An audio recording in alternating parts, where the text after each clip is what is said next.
Well, it took long enough, but it was well worth it in the end. And I'm glad the PS5 scalpers are finally getting punished. 3 years. It took 3 years, but hey, it's well worth it. And hey, at this point, seeing them sell the consoles below market value is even funnier. This is great because they hoarded all those consoles for years, or maybe sometime this year, just so they could get a quick buck off of people and charge double the price or even more. And it's insane, like, where this has gone, like, with this generation of console gaming. But then again, they did this with PS3 too. I don't think it was just as bad as well as with the PS5. I mean, and again, we did have COVID, but nah, I mean, I'm glad that those people are getting punished. I understand, like, in some senses it's probably hard for some people to make money, or that's probably their hustle. But I mean, I don't know. I just don't see scalping as a reasonable thing to do, and that's like a big problem that we have now. Even like in the retro game community, where games are being overpriced. Even like retro games that aren't even that good, or games that are kind of mid, like, are just overpriced, and it's just like ridiculous. But hey, it is what it is.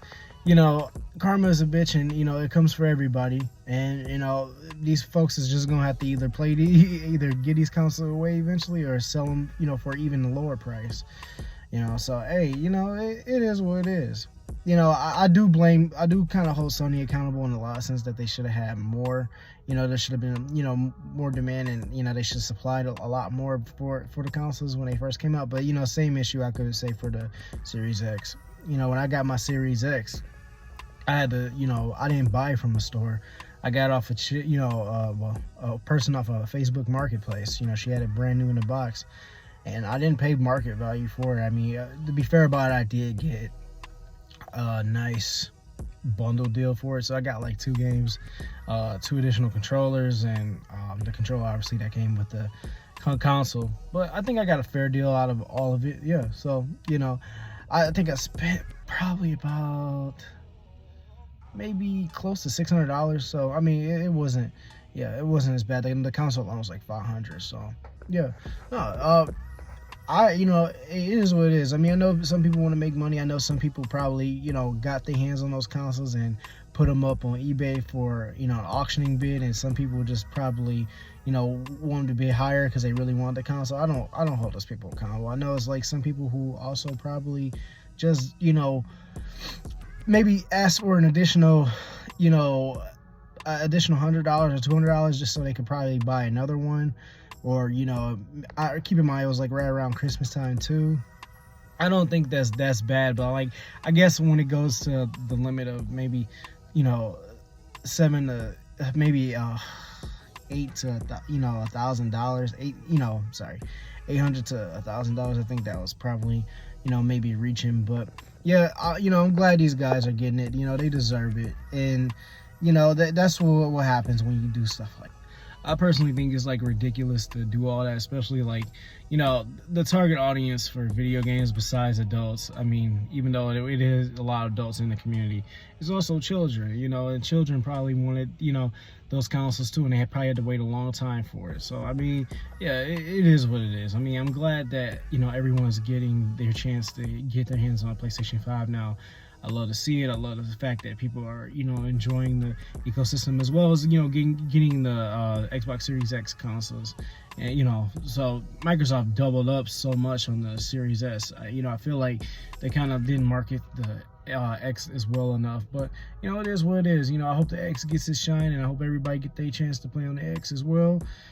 So yeah, it is what it is. It's good, it's a good thing, good things from both Microsoft and Sony in this instance for me. So yeah, I'm glad to see. I hope scalpers get punished for, doing this in the future. And probably not. I mean, if we dealt with it with PlayStation 3 and PS5, then yeah, Lord knows. I wouldn't say that this is probably like the most terrible launch in video game history, but it was probably the most difficult, especially dealing with COVID and the pandemic. But it is what it is. So hey, that's all I got. Also want to mention as well, I'm going to have the link in the description below, so there is a reference point for everyone, so they can have the article, or whoever watches the video or likes it. Excuse me. They said in an article at the very last paragraph, the last sentence, they said, it's strongly recommended if you buy a console, make sure it's from a retailer and you have a receipt, and that's definitely good. I know you guys are probably going to say, well, you bought the Xbox Series X bundle from a person on Facebook Marketplace. Yes, I did. But, you know, that was a big risk I took. But, you know, if I could do it again, I probably wouldn't do that. But, you know, just not to say that Facebook Marketplace is a bad choice, but, you know, if something ever happened, then, hey, my warranty's already up with Xbox on that console because I had it for 2 years now. And, you know, I couldn't return it or exchange it if I wanted to because obviously, you know, that person I bought it from is not responsible. So, you know, just to have, you know, just for safety reasons, you know, and just to, you know, have yourself covered, you know, for coverage and stuff, you know, maybe just buy through a online retailer that's trusted like Best Buy, Walmart, you know, any other electronic store, you know. So that's just my recommendation. Nothing too important, but yeah, I just wanted to put that in on the video as well. But other than that, this Drex, I'm out. Peace.